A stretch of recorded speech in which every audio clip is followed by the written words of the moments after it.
Morning, everyone. Welcome to the Tuesday morning meeting of the BOCC. We'll start with the flag salute. If you want to rise.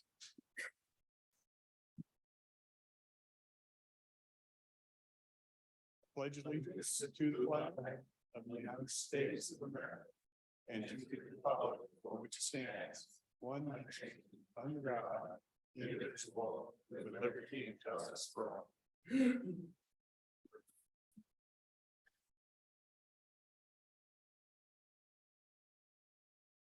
Okay, as usual, I'd ask Commissioner Mortensen to review the minutes for us. And as usual, I will reply that I have reviewed the minutes of the activities of last week and I move to approve those minutes. Okay, we have a motion to approve. Any questions, comments on the minutes? See none, see no hands. I would call for the vote. All those in favor? Aye. Aye. Motion carries. Thank you. Consent agenda, I'll try and run down through this. Under agreements, contracts, bid awards, we have an agreement with Debt Book, or we're going into agreement with Debt Book to properly track and record all county subscription-based information arrangements. This law takes effect January 1st, 2024, requiring us to track that. We estimate, I think our auditor's office looked at the agreements we have, and we're right in the neighborhood of 75 to 100 agreements that we would have to track. And this software at a cost of $16,230 would be more efficient to use than it would be manual hours of a person to keep track of that. So that's what that is. We have a 3-year extension, or it's a renewal of our Microsoft Enterprise Agreement. And you can see that stuff isn't cheap, $340,521. We have some resolutions on here. Budget season, we got a resolution to adopt the Consolidated Diking Improvement District number 2's budget. That's been to us before. They get those things to us. It's been looked over. Resolution to dissolve Treasurer's Adjustment Fund. It's a fund that the treasurer no longer uses, so we no longer have a need for it. Resolution authorizing defeasance of all the county's outstanding special sewer revenue refunding bonds, providing for and authorizing the purchase of certain obligations for, what this is, in fact, maybe I'll have you come up and explain it because you're from you do a better job than I would. Yeah. It just, there should be a button and you'll get a bright green light on the mic.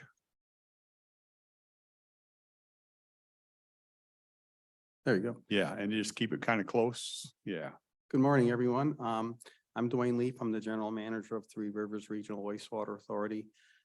This resolution is being requested on behalf of Three Rivers Wastewater because we are doing a very large project. And because we are now a joint municipal services agency, we can do bonding ourselves. Whereas in the past, we had to do bonding through the county, which is what these bonds that we're asking to be defeased are about. We have assembled a team of a bond counsel team. They have advised us that it's in Three Rivers' best interest to pay off the county bonds early, because that makes the bonding effort on Three Rivers less complicated because it will not involve the county. Otherwise, you would have to be part of the bonding process, and I don't think you probably really want to do that either. Yeah. So that's really what the purpose of this is. The project we're embarking on is a combination of a biosolids improvement project, and we have two primary clarifiers at the plant that are failing, and we need to replace those. The project is going to be around $50 million, but about half of that will be paid for by revenue that we'll be bringing in as a result of the solids handling project, plus a bunch of cost savings that are associated with that. So really, out of a $50 million project, we only are raising rates for for the 24 million. And we have that projected out, and that's actually going to be discussed tomorrow at a special board meeting of the board of directors, of which Cowlitz County is part of that. And then it'll be discussed during the budget time and make sure everyone's on board with the project. Okay. So any questions, I'll be happy to answer them. They're paying these bonds off, but they're over a 2-year period, so you can't just pay off. So it's being held in trust. Correct. And then as those come due, our treasurer will pay those off. So that's what this whole thing does. Correct. So you did mention you'd be raising rates to cover a portion of the project, Yes. but those rates are to the 3 member entities that Actually, deliver product to your plant. yeah, actually, there's 4. Four. There's Cowlitz County is about 2% of our flow. Kelso is about 30% of the flow. The Beacon Hill Water and Sewer District is about 8% of the flow, and Longview is about 60% of the flow. Yeah. So most of this project, because it's done by flow splitting, is actually borne by Longview. So the county's portion of this is really pretty small. So then the city councils and the commissioners of the 2 other entities incorporate the rate increases into what they send to Correct. the And customers. yes, and we're working on that budget now. My goal, we have averaged at Three Rivers about a 1.5% rate increase over my 18-year tenure there. So this will be one of the largest rate increases we've had, but right now I'm projecting about a 6%. And then going forward, every 2 years, we'll be raising rates by less than 1% for this part of the project. That doesn't mean the budget won't go up more than that, because I can't predict, that far out, but the actual project itself is not going to cause that much of a rate increase. Okay. Thank you. You're welcome. Thank you. Other things we have on consent agenda, some letters, Federal Energy Regulatory Commission. We get letters from them quite frequently. A letter to Ann Rivers regarding the application to Solid Waste Advisory Committee. We had already filled that position and we were letting her know that. And then a retirement letter to Patty Kero put in 21 years of service with the county. And then vouchers in the amount of $6,947,690.74. Any other questions, comments on the consent agenda? Just a question on Yep. the very first item. What kind of agreements? We've got hundreds of agreements, I'm sure. So what kind of agreements in the software? I just looked through the letter on it and it said there's like 400 software applications and the auditor was estimating we had. There we go. This was an invitation for the auditor. Okay. Good morning. So the auditor's office does have a software request before you today, and it might be a little muddy because we did originally submit this as a technology request in our 24-25 biennial budget. My team's already been working with IT on this, but we were offered a one-time early adoption discount that we thought it would be in the best interest of the county to take advantage of. So I'm going to give just a really quick history on what this is, and I'll turn it over to my trusted accountant to give you the details. You may remember that we just implemented the reporting requirements of GASB 87, which was leases. So all entities are required to report now all financial leases. That could be anything as simple as a copy machine lease. So we have hundreds of them across the county. And we acquired a software that enables us to do that, to contain that information and then report it on our annual financial reports. That software was called Gravity. But beginning January 1, we're required to implement now the requirements of GASB 96, which is software leases. So you may hear this acronym SPITA, S-B-I-T-A, which is a fancy acronym for now reporting all software leases. That could be anything as small as your digital TDN subscription Elections has subscriptions to drafting software like Adobe InDesign for local voter pamphlets. So all those different digital subscriptions across county departments, we have to now track and report on our annual financial report. So the software request before you today is actually a consolidation request. We currently have a software solution that we pay $5,405 annually for. We would like to eliminate that and move to debt book with an annual cost of $16,230 to account for both leases and SPEDAs. So I know that Debt Book offered us an early adoption discount of $5,000. They waived all of the implementation fees for us. So that's why we kind of moved quickly to get it on your agenda. So I'm going to turn it over to Kaylee and Camilla for details and any questions that you guys might have. So I do have a question. Did you want to go ahead? I was just going to say Carolyn covered a really good portion of it, so I was just going to let you guys ask any specific questions that you had. Excellent. We're on the same page.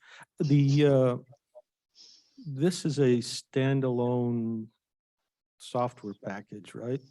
Yes. Effectively, it may be here or it may be out in the cloud. Do you have any requirements for interfacing that to anything else in the county? There are no requirements. They do have the ability to pull directly from our PeopleSoft system that we already have. It's set up to do that, so we don't have to do any implementation or changes to what the software that we already utilize as our main financial software. So Okay, it I'm already. always suspicious. Can you provide me an example? So all of the accounting, the expense entries that we do for all of these SPEDA agreements, we have the ability to pull that information out of the software that we use for our financials that the entire county utilizes, and we can import that directly into DebtBook to track and make sure that all of the expenses are reconciled. And then we have the ability to take that and then do all of the accounting that's required for us for our financial statements. So does DebtBook have computational capabilities? I would have assumed DebtBook would be the engine that would tell you what your financial obligations were based on the data you entered, and then you'd want to feed that back into PeopleSoft. But yes, so both. So we pull, you're going to pay all of your expenses throughout the year in PeopleSoft. We're going to take that out. We're going to put it into DebtBook, calculate all of our liabilities that the county has per the agreements. And then once that's all been generated, it'll go into our financial statements, and then the journal entries will be entered back into PeopleSoft to account for all of those. Okay, and presumably you have a schema or roadmap already laid out, so even I could go down there and implement it. Oh, okay, maybe that's strikeable. Yeah, yes. I'd like to add, Arn, you are right that PeopleSoft, I think where you might have been going, PeopleSoft does have a module that could perform this function for us. However, we worked with the IT and it is cost prohibitive and much more work to get launched than acquiring a separate software solution. Yeah, that appeals to my fairly negative feeling about PeopleSoft, so I thank you, IT. I'm good. Okay. Thank you. Yeah.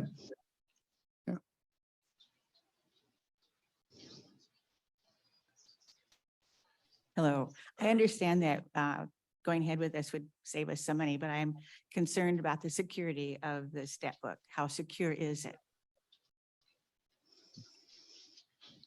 So it's, I mean, I'm sorry, this is a lot of information that you're going to be putting into the hands, whole county, a lot of information. So it needs to be very, very secure. So debt book will only receive our expenses related to the software programs that we use. We won't be entering any information, so the courts are a good example if they have any software that they utilize to track court cases.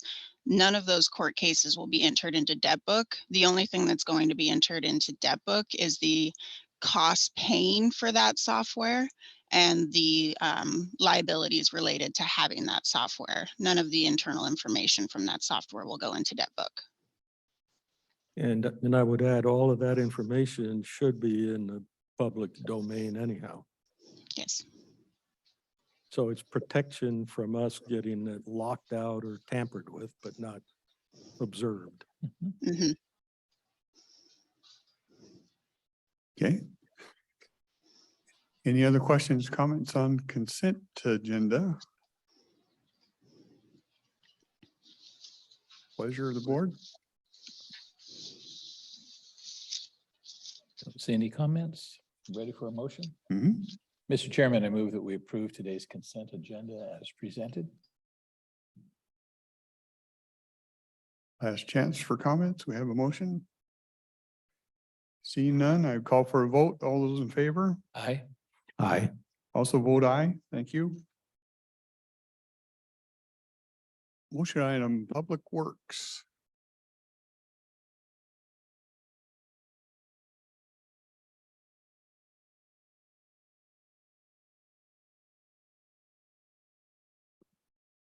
Good morning, Susan Eugenius, County Engineer.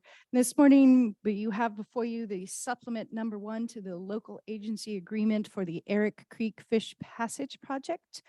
This project is located on Abernathy Creek Road, approximately milepost 5.35, which is about a third of a mile prior to Brentwood Road, to give people context on the road. This project is funded by promoting resilient operations for transformative, efficient, and cost-saving transportation, which is a formula program called Protect, which WashDOT manages. This project will replace a failing culvert, failing steel culvert with a large concrete box. It will open up approximately 2.3 miles of habitats to make it available for the ESA listed species of coho and steelhead and potentially cutthroat and resident trout. This project has been under design for many years. Erick Creek is a tributary to Abernathy Creek, which the surfboard, which is a salmon recovery board, has deemed an intensively monitored watershed. And they've been doing numerous projects in this watershed and monitoring fish recovery out there. So this project would help continue those efforts. The county is under design. We're at 95% design. We're in the process of obtaining the last of our right-of-way. This will obligate the $2 million required for construction, and this program is 100% reimbursable. Okay, questions? Do we have any blockage downstream from that? So this culvert is the last culvert on Erick Creek. It is approximately 150 feet before the confluence with Abernathy Creek, and it is my understanding that it is clear down Abernathy Creek to the Columbia River. Okay, thank you. Questions, comments? I see none. I would entertain a motion. Mr. Chairman, I move that we approve the supplement number 1 to the local agency agreement for the Erick Creek Fish Passage Project as has been presented. Okay, we have a motion on the floor. Last chance. See no hands. I would call for a vote. All those in favor? Aye. Aye. Also vote aye. Thank you, Susan. Thank you.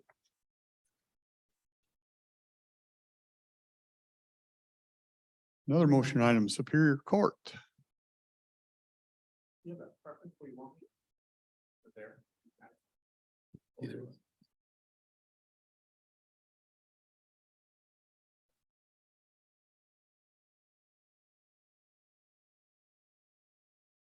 Yeah, that working. Okay, very good. All right, good morning, Commissioners. Gary Bashor, Superior Court Judge presiding for Cowlitz County. I'm Court Administrator Danielle Paul is with me.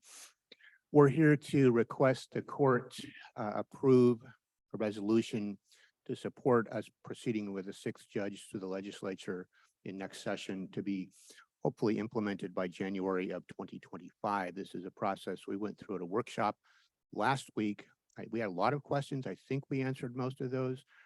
I didn't receive any follow-up questions, but if you have any, I'd like to go ahead and address those before I make my request. Are there any specific questions that any of you have? No, I don't. None? No questions? Okay. Only answers. Okay, so, and I don't know if it was real clear the last time we were here, and a couple of things have happened since last week. The main one being, we currently employ 4 court commissioners, 1 a 3/4 time commissioner who is going to be remaining on. One of our other commissioners covers several dockets on a regular basis. That commissioner is withdrawing from that position. So we're going to probably be having to revise our schedule because the last time we reached out to the lawyers in the community and in Clark County, we got essentially 0 interest in those positions. So we're going to be decreasing our capacity somewhat because of that. That's not the issue really before the court, before you folks. So today, our request really is to remove the commissioner or the court commissioner from our budget going forward, eliminate that 3/4 time position, replace it with a full-time elected Superior Court judge who would be appointed initially and then subject to election of the citizens. That has a direct fiscal impact of a $48,000 plus, and I don't have the calculations on the benefits, but that's just the direct salary savings of $48,000 a year. So we're requesting essentially to decrease our budget by $48,000. There is, and we'll be back in a couple of weeks talking about our budget for 2024-25. That for 2025 does include a request for an additional judicial assistant. As I indicated when we were here last week, that is a position we put in to be completely transparent. We don't know if we're going to need it, but that'd be addressed in the fall of next fall when we come in for the biennial adjustments. And I'm perfectly comfortable that when we come back in a couple of weeks, if you folks don't want to do anything with that position until the following fall, because we certainly don't need it at this point. So our request today really is from this board is to sign a resolution. I think you have a copy of it. I have one here if you don't. The county would be supporting the addition of a 6th judge to allow us to move forward through AOC, through the Supreme Court, and through the legislature to get that approved at the state level. If I may, Judge, could you explain to the public the process of Sure. what you're trying to begin here? I'm not an expert in legislative process, but I'll do my best.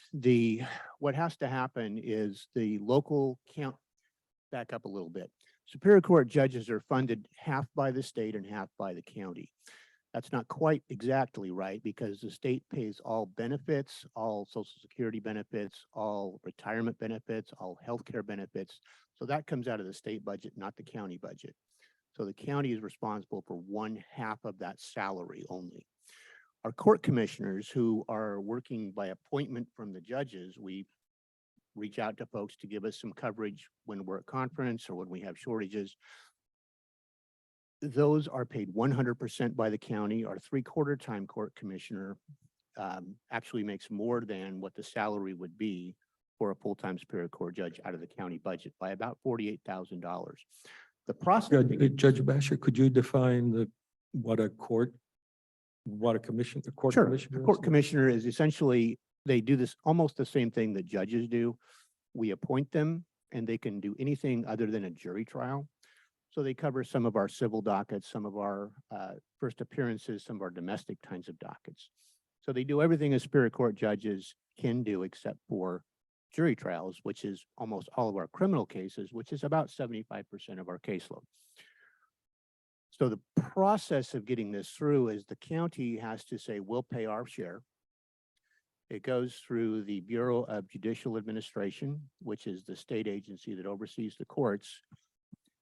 They then put that in their legislative request for the legislature for next session. It then is presented as a new bill next session. The legislature then has to go through their normal process. And I will tell you, I'm not 100% familiar with how everything goes through the legislature, but both houses have to approve that bill before the state then takes over their portion of it. Then it would come back to the county when we come back next fall to talk about our budget going forward in 2025. And I think that pretty well covers it. So that's the process, but we have to have this resolution from the county before we can go to the legislature. So Questions? I'm happy Yeah. to take questions from the Yeah. gallery if we have them. I'm happy to take questions. Well, I'm sorry if I don't understand it totally, but before, when you had the commissioners, you had several, not just one, correct? You had several. You didn't have court commissioner, you had more than one, correct?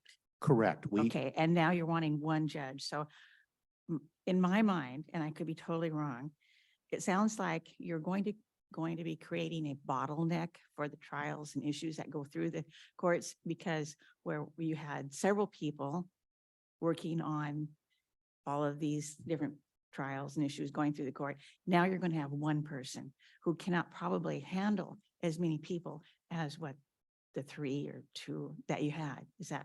Am I wrong? That's actually, I probably didn't explain it very well. We have a 3/4 time court commissioner who works every week, who does protection orders, family law dockets, a number of other types of cases. That person cannot do jury trials. They can only do the kinds of cases we have them doing. They would be leaving, and we would be replacing them with a full-time Superior Court judge who can do all of that work plus jury trials, and we get 25% more time from that judge than we do from our court commissioner. Okay, so you're talking about having the one commissioner, not several. I thought you were going to replace several people with that one judge. So I did hear wrong. But Thank let me you. clarify, we're only replacing one court commissioner. I see. The other court commissioners, we still have a need for them to cover vacations or sick or whatever. They work on an on-call basis, so they're not regular county employees. They come in as we need them. I see. Thank you very much. Sure. Yeah, come on up.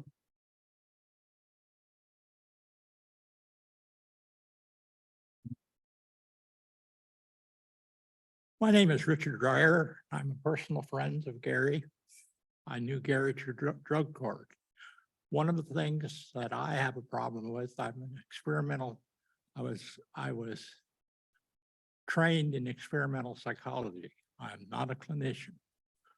I think there's a report about drug court that is about 76 pages long. It is a master of documentation. Arn and I are close friends. Arn and I had a talk just before this, and he was concerned that judges worry about their overturn rate, whether they will be overturned on the Superior Court. Just to put it simply, we all operate under a win-loss ratio. I don't give a damn whether you're a psychiatrist or a teacher or whatever. Judges have to do a lot of research to make sure that they're not being overturned. Gary, I'd like to ask you, what is the latency rate when we file a civil suit? How long is it till that civil suit is heard?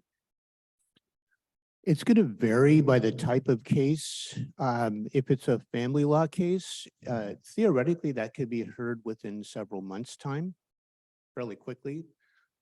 They typically take longer because family law cases are usually complicated and there's a lot of stuff that the lawyers do between the start and the finish.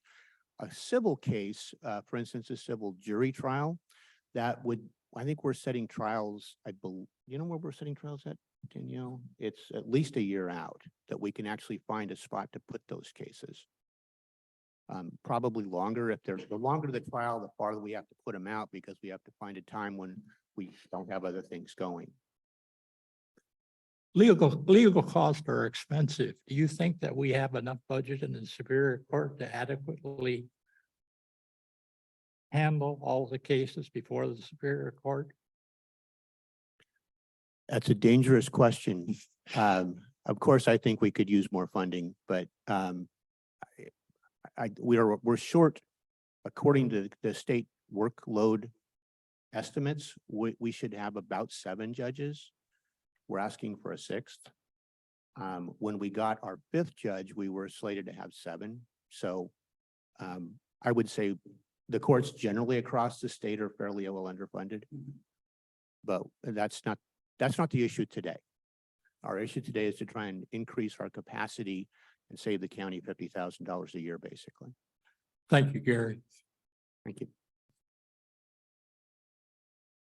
So before I did want to ask you, Judge, at some point, perhaps after the question, let us know what the implication of the letter actually is. That is to say, does it provide a statement that says we, the board, are in favor of a 6th judge, or does it provide something other than we have the capacity to manage the budget?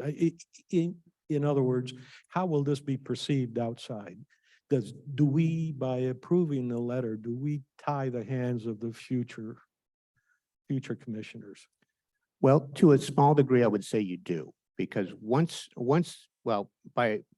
first off, the implication of this letter is that this board is willing to cover the cost, the county cost of 1/2 of a salary for a judge going forward. When we were here last week, there was some scenarios brought up about, well, what happens if crime goes away or the population drops or people stop getting divorces or that sort of thing.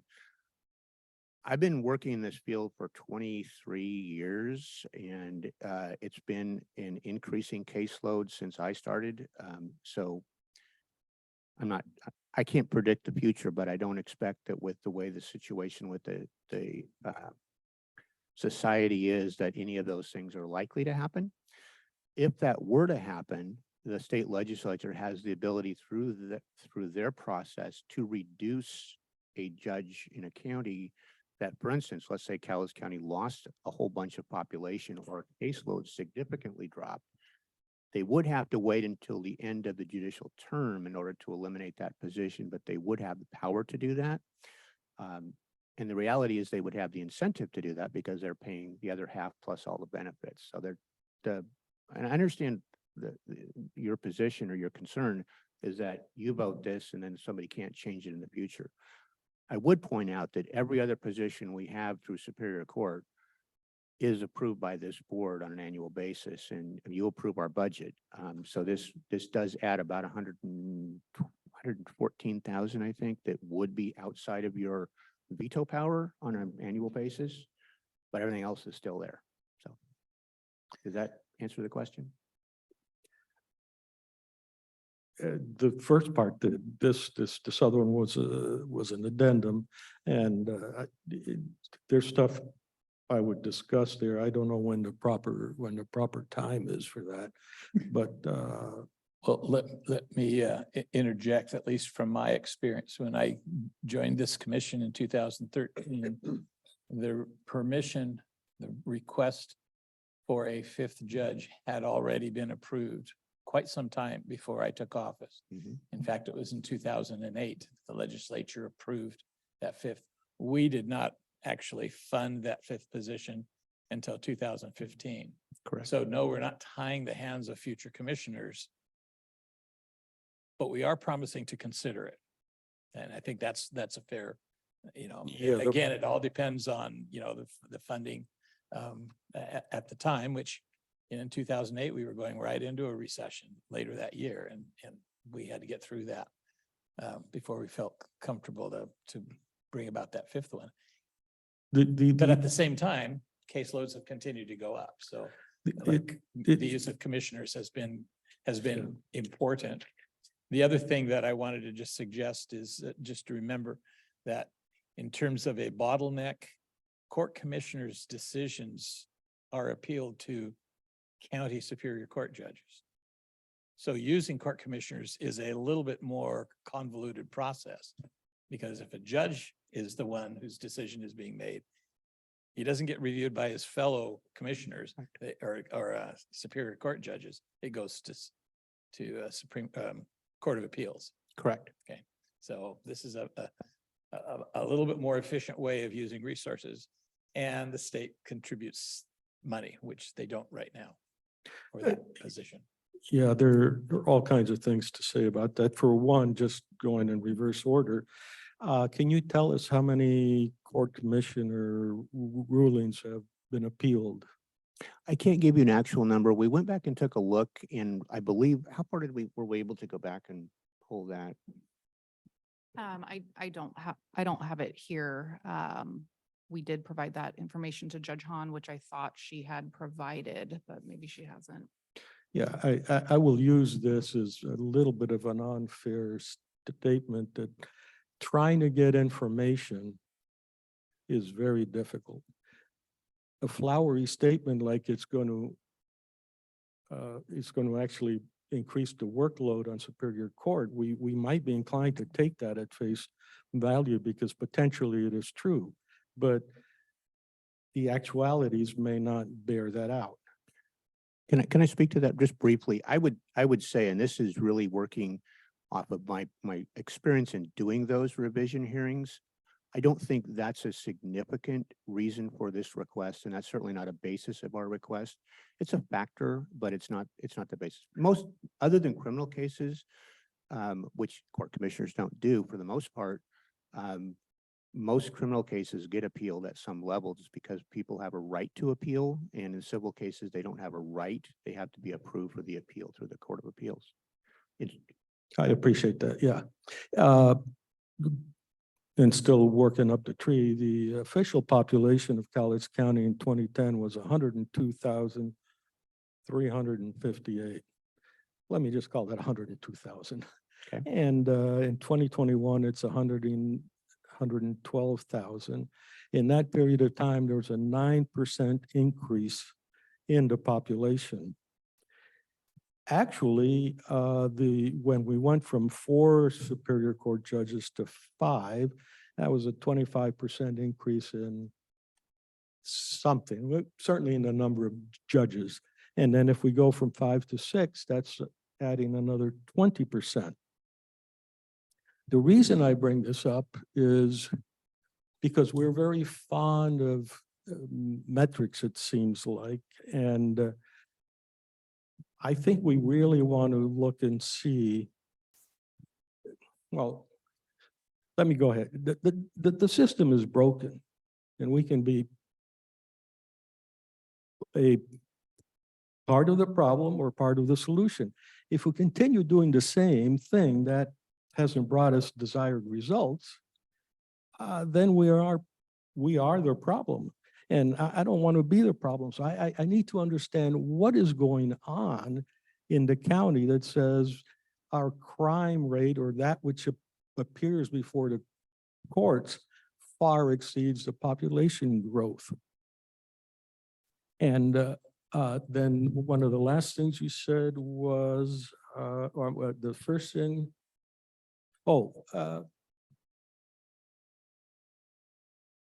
in the judge's own words, this is sort of a promissory note. And in the commissioner's word as well, it may never be enacted. I don't know about you, but I don't make promises until I really have to, because promises are ephemeral. They're really hard to keep. So we always have the prerogative to send a letter. We could do it next year and the year after also. The only issue at stake there is the latency. And I haven't heard that being addressed. So if you need a judge today, well, we've been told we needed a judge last week or equivalently, but we have court commissioners. Thing about court commissioners, to a different type of person, it's not elected. An argument has been made in a prior meeting that election of the judges is something that puts control in the hands of the people. But that's actually a sham. When you ask a judge on a campaign, the typical answer you'll get is, well, I can't really say anything because I might have to face a situation like that, and I wouldn't want to be deemed to be biased. It's in terms of what Mr. Dreyer brought up, the real test of the system isn't whether those in the system think the system is doing the proper job. It's those outside the system. Are they doing a proper job? Do they view the job as being proper? So when a judge is overturned, it typically means, or it gets into trouble, it really means that a group of their peers decided that the judge wasn't playing by the rules that they prescribed. Has nothing to do with the perception from the public of justice or legality. I think unfortunately, we don't really have a justice system. We have a legal system. And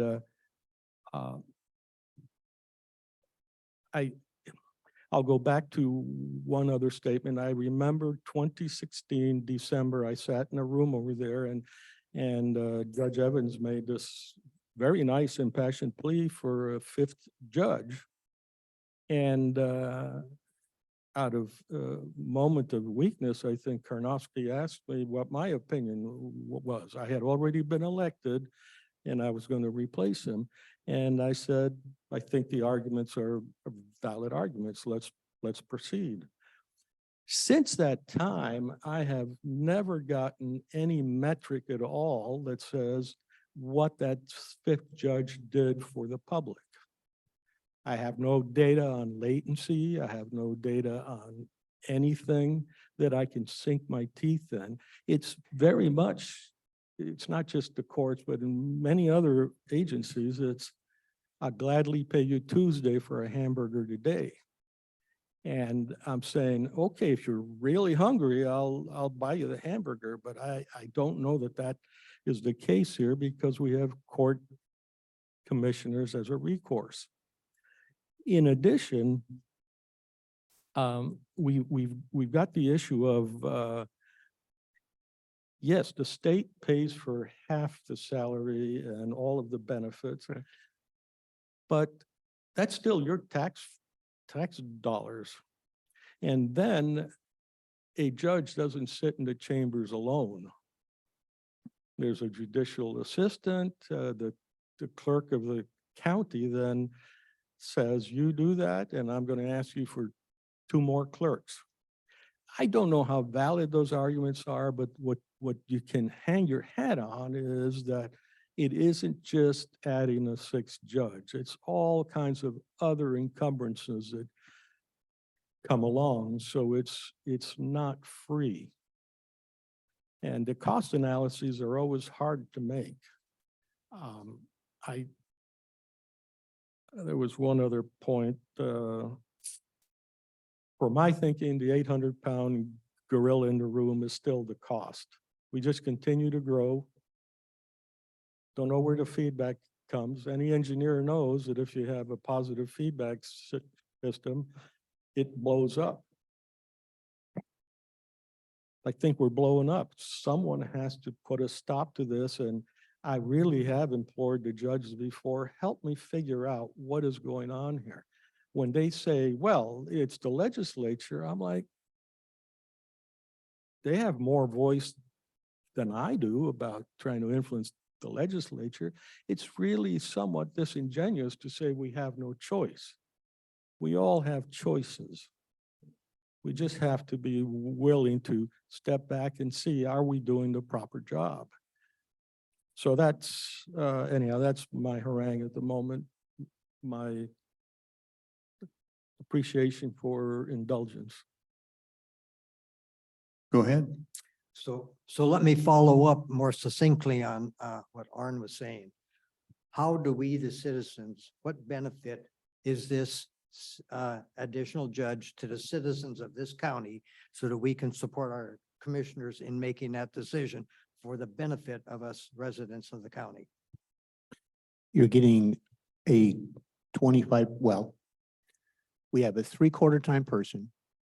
We would be getting a I'm full-time asking for results. I don't care. What results? What do we really end up saving, with? you're saving about $50,000 a year. Okay, That's that's one good. direct result that comes right out of your pocket. The hope is that, and let me back up just a little bit, because as part of that response, it also brings up an issue that Commissioner Mortensen just brought up. When we were approved for a 5th judge in 2000, and I believe it was 6, was when that was approved by the legislature just before the recession hit. We were slated based on just the caseloads that we carried for 7 judges. We had 4, we were approved for 5. That was filled in 2017 when Judge Cruiser came on the bench. We still had a need based on caseload of 7 judges. Okay, now we're asking for a 6th, but we still have a need for 7 judges. So the result that you're looking for, hopefully, and what I was looking for, is to be able to impact the cases that come in a more timely fashion. That's our hope. We've not been able to do that, and we're not necessarily increasing by a full person. We're increasing by a 1/4 of a person, but that person has more flexibility in that they can do criminal jury trials. They can do anything that we do, where the court commissioners are somewhat limited. So to the benefit to the county is we're chipping away at what Mr. Dreyer's comment was, is are we funded the way we should be? We probably aren't, because we are supposed to, we should have by all the standards the state's given us, have about 7 judges to handle the caseload we have. We've got 5 right now, plus we're filling in with court commissioners. So I think, and it's kind of like, if you have it's a bad example, but if you have a drain and it's 4 inches, you need a 6-inch drain. It doesn't matter if you have a 6 1/4 inch drain, it's not going to make a whole lot of difference. You're still going to have a backup. It depends on what we put down that drain, same way Well, with what we put through our court system. If the cases come forward at the same speed, then that's what would happen. If the water comes in at the same speed. I would love to believe that crime is going to go away or divorces are going to be less or any of those. I would love to believe that. That'd be a great world, but I haven't seen that in 23 years of being on this type of position. And I've been a lawyer since 1983. Cases have continually gone up. The legislature continually complicates things with more complicated laws that make cases process slower because there's more things we have to do on every case. So an awful lot of what it So comes in. you bring up a very important point, and Mhm. Arn and we do it. We're not seeing any improvement in the ultimate results in our society. We're seeing cases go on, and of course, you talk about the rules and regulations. And I don't find the Bar Association very proactive in supporting us as citizens. They're supporting you as lawyers in many of these cases. So I beg of you to work your Bar Association to represent the citizens more than the legal process that gets everything tangled up. So anyway, that's just a perception Okay, and as a citizen paying the bill and doing it. So let me ask you, evictions, which court do evictions go through? they go through our court, The which? through the Superior Court. Superior Court. Okay, so you talk about it. There is a lot of frustration right now Mhm. in the eviction process. Two pieces. Has the system, since it got all tangled up through COVID, are you now on a regular basis, scheduling, et cetera, and back on a regular schedule so that we can see that there is scheduling and a process going? We've never stopped handling eviction cases as long as they were allowed by the legislature. When the legislature put the brakes on everything, we didn't have a lot of evictions going because there were only a very limited number that were allowed to proceed forward. Since that was put back into place, a couple things have happened. One, there's the eviction law. And I normally don't do that docket, that caseload, but I've done that for the last 3 weeks because our court commissioner has been out of commission for a bit. Those cases have become significantly more complex because the legislature created a labyrinth of restrictions on what has to happen in order for an eviction to proceed forward. That's the first thing that happened. The second thing that happened is there's a mandate for a right to counsel, which requires that anybody who is low income, which is a good portion of the population who come before us, are entitled to an attorney. So those cases become more complicated, and you can argue that that's slowing the process down, but it also holds the landlord bar to do the cases correctly. So it's just like, people are entitled to have some representation. If you were being evicted, you'd want a lawyer to represent you. And if you couldn't afford to hire one, because lawyers are expensive, this gives folks like that an opportunity to have an attorney. So those cases take longer than they did before. The lead time up to when they come into court is longer than it used to be. Those are statutory changes by the legislature. I know during COVID, we were mandated by the state to put in what was called ERPP, which was the Eviction Resolution Program, which required all cases to go to a mediation center before they could come to court. That was a state requirement. We implemented that locally because we were mandated to do that. That's gone away. We don't mandate anything that isn't mandated by state law. So as far as the process, we handle them. It's really frustrating for the courts as well because they're much more complicated. Right, and that's my observation of good landlords trying to process through the system. Through COVID, we and they had tenants that just decided they didn't have to pay their rent anymore. Their income and their entitlements did not change, but they said, aha, I don't have to pay rent anymore. Many of those have $5,000 to $10,000 in late fees over the 2 years. Now we have to go to court. They have their attorney paid for. We have to hire attorneys for another $5,000 or $10,000 just to get through the process. I'm just sharing a whale of a lot of frustration from the clientele out here trying to survive, provide affordable housing, clean, safe housing, and it is jammed up with a bunch of this crap going through that sewer pipe you're saying.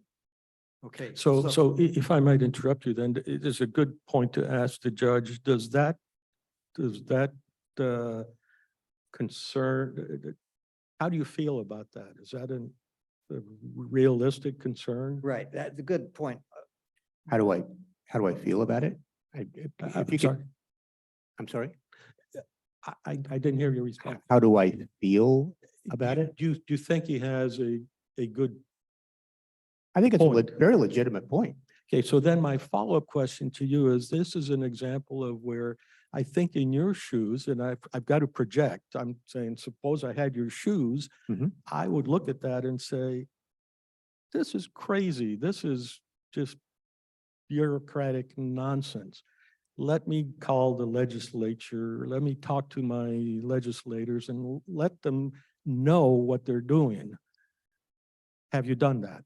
See, that's exactly what I'm saying. It's in response to your bar association as an association for input on some of these laws in the client's favor.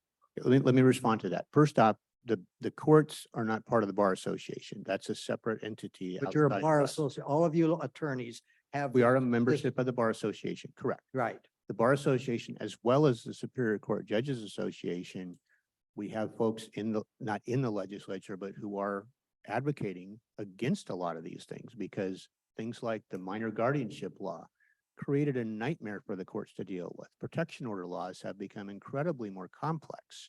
For me to handle a protection order, it's probably 2 or 3 times as much time that I have to do, which is mandated by the state. Now, going back to Commissioner Mortensen's position, we do advocate against laws when we think they're going to be a problem. We don't advocate, and this goes back to a very basic So constitutional how do principle. you advocate? Just let me, because I don't see, I I have engineering association manuals come out about what my association is doing. Right. I don't see anything what the bar, your association is doing. I don't know what the Bar Association does, but I know what the Superior Court judges do. We have Okay. a lobbyist who is in every session. I think we have two, actually. We have a legislative committee with the Superior Court judges. We advocate for what we believe are going to be problems or against things that are going to be problems for us to handle, difficulties with laws, problems with laws. So we're very active in that area. I can tell you that. I mean, I don't go up there myself. I would be going up to testify on this particular bill, assuming this is approved. But for the most part, we have a legislative committee of the Superior Court judges. We have two lobbyists. One, and we've had those for years, and they're very active up there. When, for instance, the minor guardianship bill came into place, there was a real push to do that, which changed third-party custody, grandparents getting custody of their grandkids, that type of thing, turned it into a guardianship. It created just a nightmare bunch of problems because it was poorly implemented. Now, going back to a principle, and I think Commissioner Mortensen, you very strongly believe in constitutional principles. There are three branches of government. There is the legislative, the executive, and the judicial. We're part of the judicial. It's important for the system to work properly that I stay out of Commissioner Mortensen's world and he stay out of mine, because they're separation of powers. Those are basic principles that this whole country is founded on. We advocate when it comes to things that are going to be impacting the courts and the handling of cases, impacting access to justice for folks like yourself, if you're trying to evict somebody, all those things. What we can't do is I can't just say, I don't like that law, or that's a bad law, needs to go away. I can't do that. I have to have, Maybe you won't, but some of them are. Some judges are. So anyway, we'll well, just go beyond that. actually they don't, sir. What happens is if somebody files a case and says this is unconstitutional, or this is a problem, at which point it's ripe for me to actually make a decision about it. I can't just do it out of the air. Right. I have to have somebody file a case before I'm allowed to do that. So, I mean, I rule against things, I rule for things, I try and follow the law because that's what my job is.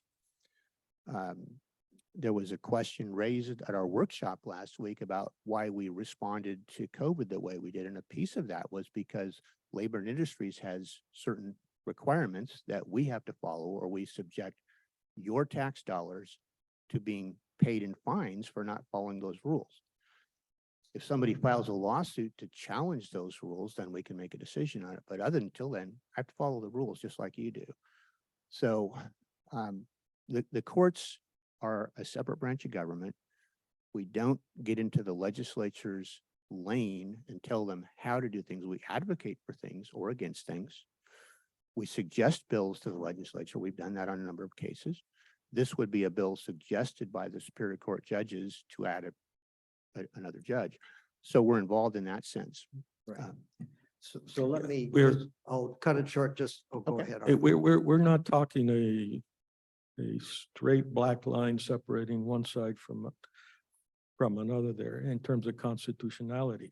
There are some things that are pretty darn obvious to me, like I know English is not my first language, but I certainly can't find alternative interpretations to shall not be infringed, but apparently other people can. So in this particular case, the excursions of Superior Court into drug court, mental health court, and community court show that there is advocacy. And all we're asking for is not for you to go to jail. We're asking for a visible, noticeable advocacy for the people, not for the bar, let's say. And as long as I have the floor, you mentioned, are you unable at this point by law to prescribe a mediation for a tenant landlord dispute? Could you clarify that question? Yeah, if I came up to you complaining that this guy, my landlord, is a mean guy, Mhm. can you just say, look, you're wasting the people's time here. Go to mediation center, work it out, and if you can't, come back to me with a full report that tells me Mhm. how you failed at mediation. First off, if there hasn't been a case filed in the court, I can't. I don't have a jurisdiction to tell you to do anything until you come to court. I do have the ability, and we have mandatory arbitration in a lot of our civil cases, as long as it's, and that under state law, we're required to have that. Any case that is purely money, you can't arbitrate other stuff under that law. We have some mandatory mediation put together in some of our family law cases. So we Okay, can I- do that, but that's after the case comes to court. Yeah, I must have misunderstood a statement you made. It sounded like the law changed and you could no longer send them to mediation under the proper situation. Well, under the eviction process. And here's the thing that I guess where I come from on that. If the statute says a landlord and a tenant have to go to mediation before they can proceed to eviction, that's what the rules are. I don't have an ability, and I don't think I should have the ability to say, you can't file a case until you go to mediation. That is purely a legislative province to create those kinds of rules. So when we had those rules in place by the legislature, we followed those rules, and people had to do certain things before they could actually come to court. And we followed those rules. We don't have that now. There are some mediation pieces for certain types of evictions. And I'm not going to try and quote them because I'll get it wrong, but it's a very complicated law, which I experienced the last couple of weeks having to do that docket. So again, it used to be fairly simple. You didn't pay your rent, you got evicted. It's a lot more complicated than that now. Okay, so just the final one, the process of selecting the judge, should that be the decision? You Mhm. said it'd be appointed. Who appoints that judge? That would be a governor's appointment initially, and that's I believe that's by the Constitution, the initial appointment. That judge then has to run for retention of that office the following Right, fall. so, in that so election. you answered my question. That does not put me at good rest that our governor would appoint that person. Secondly, is that the election process. Let me Mhm. just share on that again. We've worked really hard to try to vet the judges, and that Mhm. is an extremely frustrating process Mhm. because we can't hardly get any information in doing that. What's your recommendation? The My vetting our recommendation- judges based upon some law, some personal, and we ultimately getting to hopefully decide on a ballot which judge we want representing us. Well, I think if you look at an incumbent judge, somebody who's in office currently, and I've been in a judicial position since 2011. I was actually a court commissioner for 12 years prior to that time. So I've got a long record that is public record, most Is all that, of okay, that. so that record, You can just go- you for instance, is available on your decisions in court cases then? Yeah, and Okay. my decisions as how they've been upheld by the Court of Appeals, that's all public record. We do nothing court-wise. It's all open court. You're allowed to come watch our court. The cases where we don't have actual courtroom going, where we've got a fully Zoom, you're allowed to watch that. We broadcast that Right.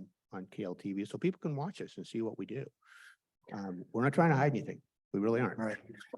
Okay, anyway, we've, The And I- problem with that is though, Let me make one more comment in response to his question.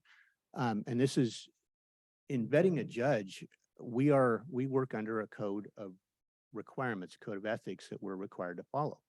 I'm not allowed to tell you how I'm going to rule on a case that hasn't been presented to me. I can't have a lawyer come to me and says, Judge, this is what I think.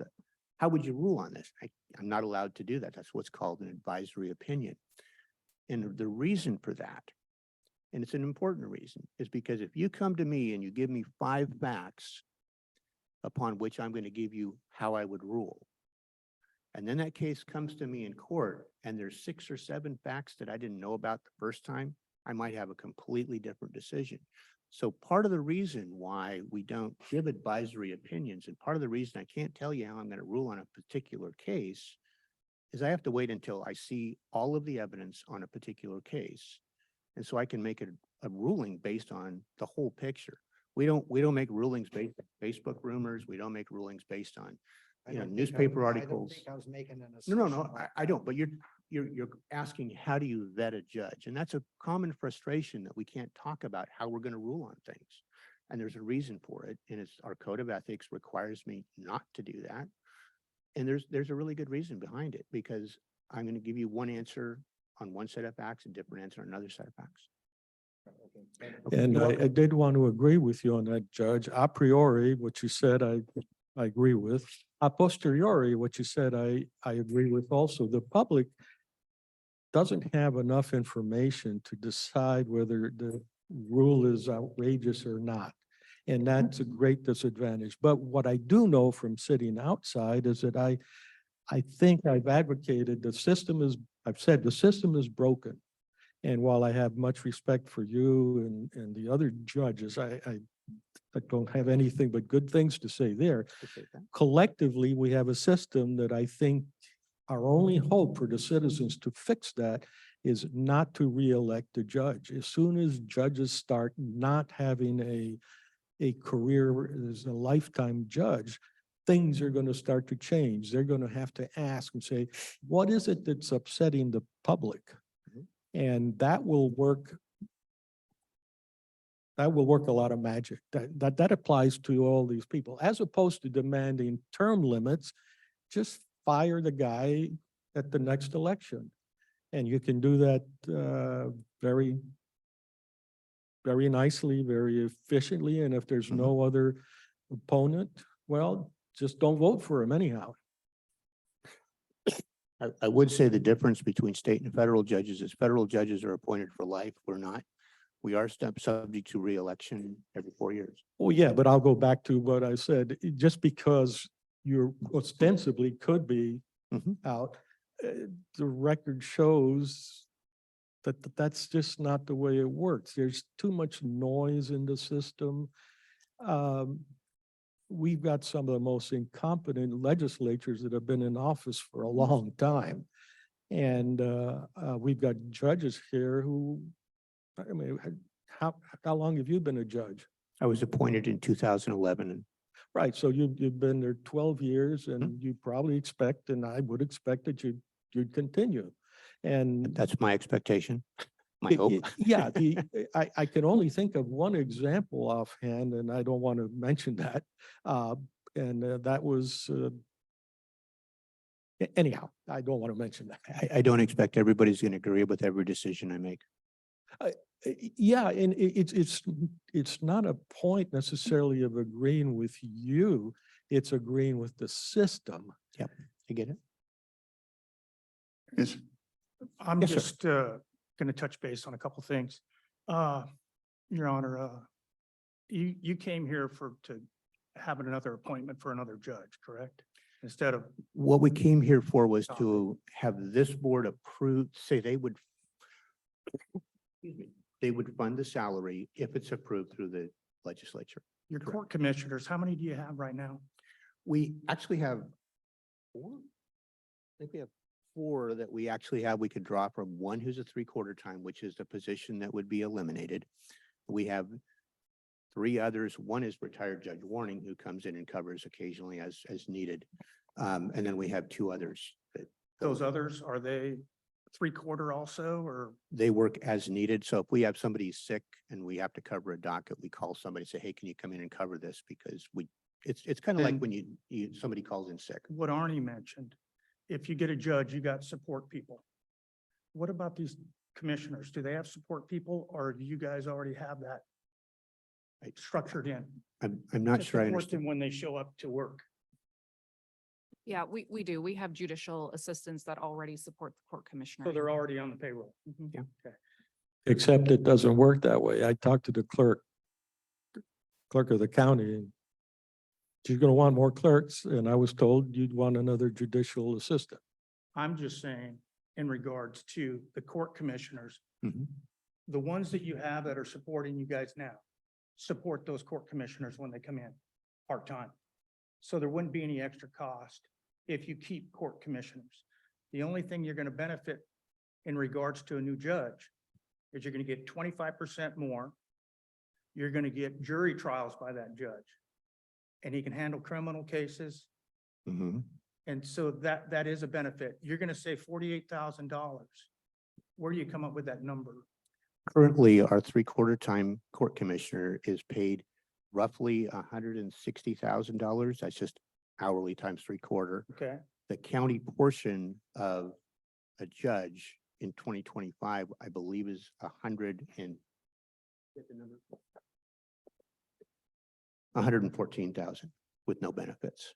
with no benefits, but the benefits, the judge's benefits are paid by By the State. state. And the court commissioner, like social security deductions, any kind of retirement benefits, if any, are paid through the county for a court commissioner. Right. All that's paid by the state for a judge. So currently, our current three-quarter time salary or commissioner is estimated at $163,100. Mhm. A judge for the same time period is $114,000. So it's a savings. It's a savings, yes, Instead of a $48,000 landlord tenant, plus benefits. I think we got a little bit off topic. You're not here to be drilled about landlord tenant issues and judges. This is about appointing another judge to see if we benefit from that. And according to what you're saying, we would. That's That's what I can understand. that's why I'm here, sir. About COVID and landlord issues, that's not your deal. And the bar association's the bar association. If a public person has a problem with an attorney, they can report to the bar. Mhm. If they got a problem with a judge, it's judicial misconduct, Correct. okay? We had a judge who was removed because of misconduct. We just need to look at cost versus benefit. And if it works, we do it. That's, That's all I got to say. We're wasting a lot of time. I appreciate your comment, sir.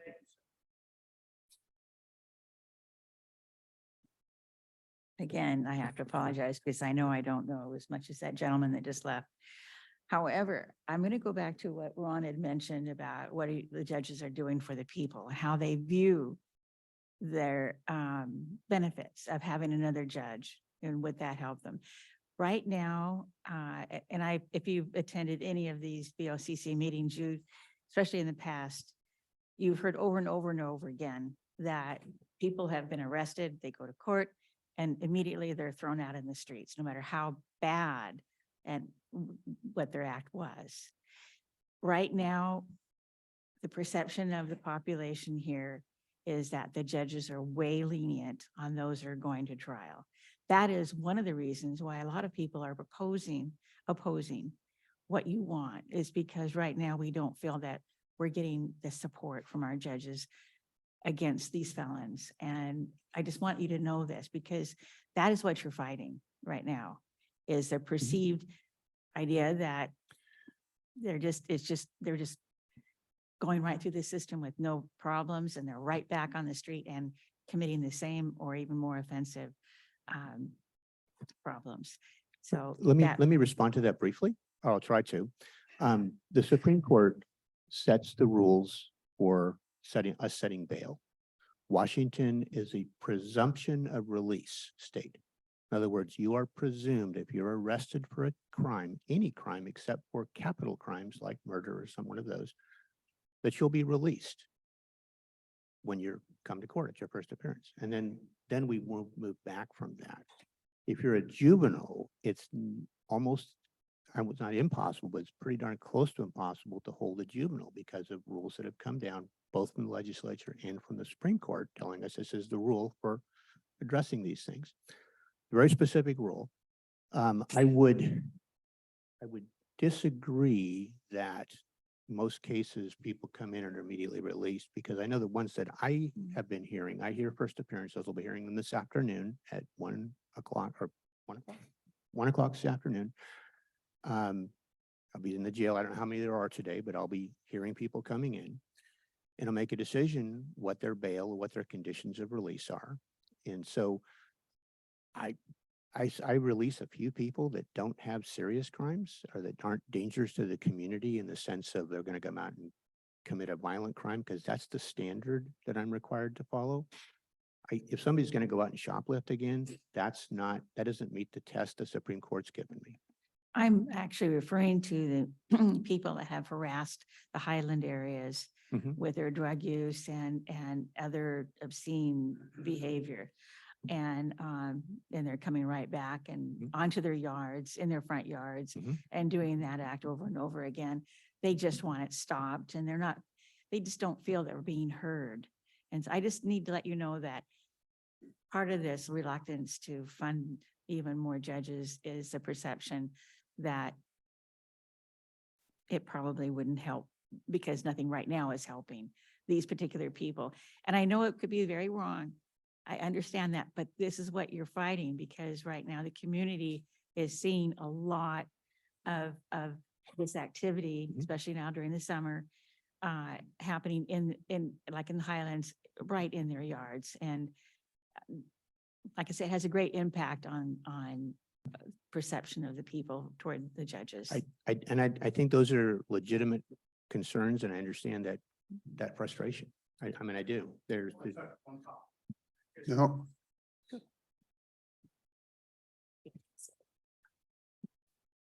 Hi, so, really quick, I want to touch on, you said that it was a $48,000 savings. correct. the way- It's actually more than that, but that's the hard number The of the estimate, salary. okay, so that 48,000 is picked up by the state then?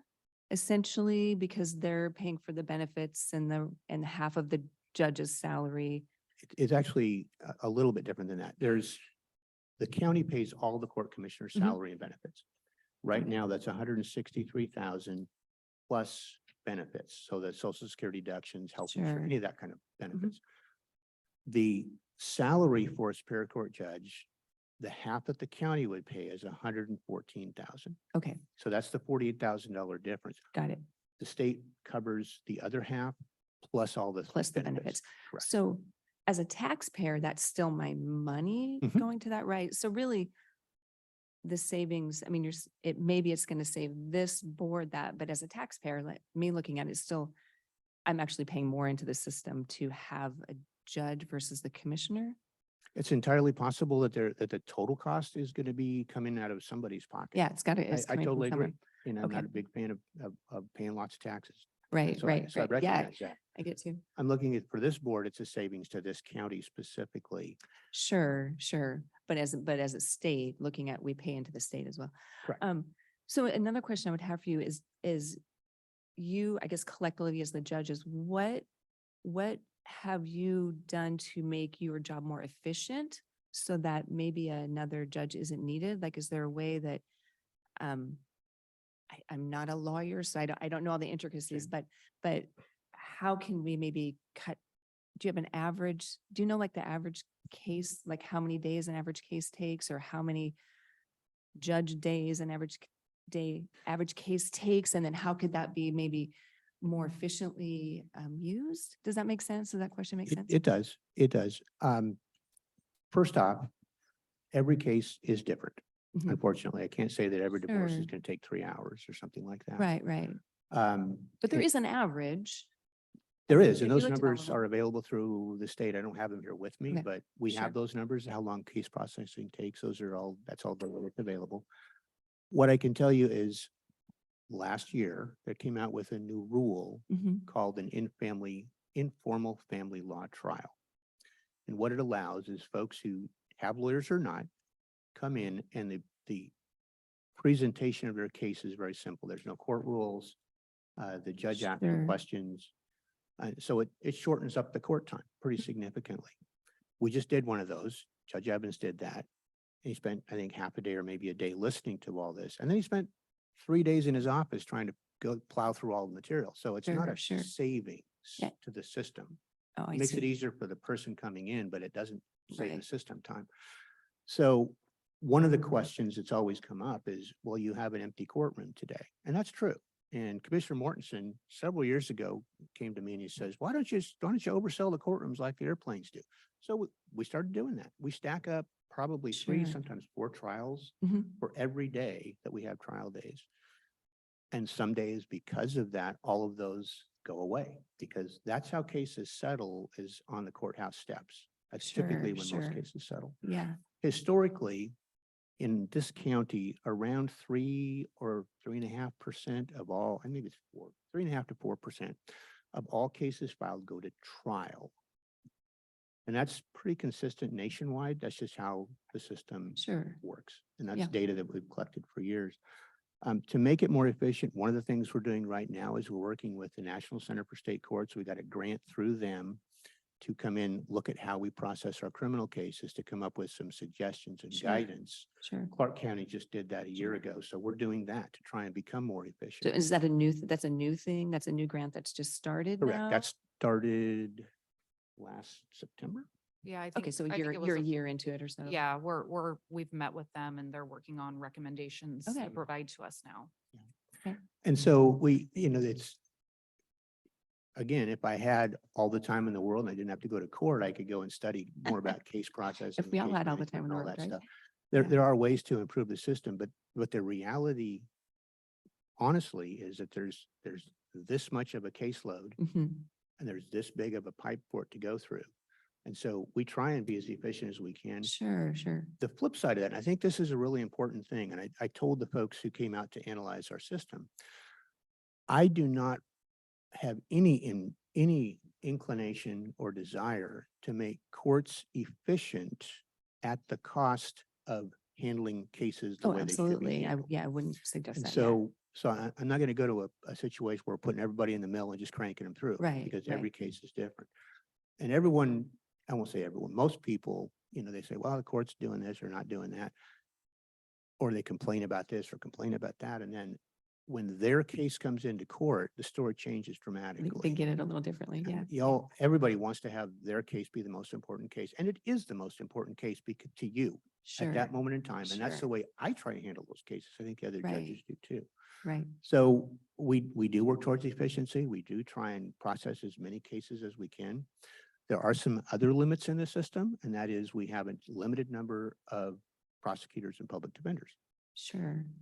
We have a limited amount of courtroom space. So on any given day, we can only have so many things happening. Yeah, yeah. So Yeah, I get there's a lot of variables.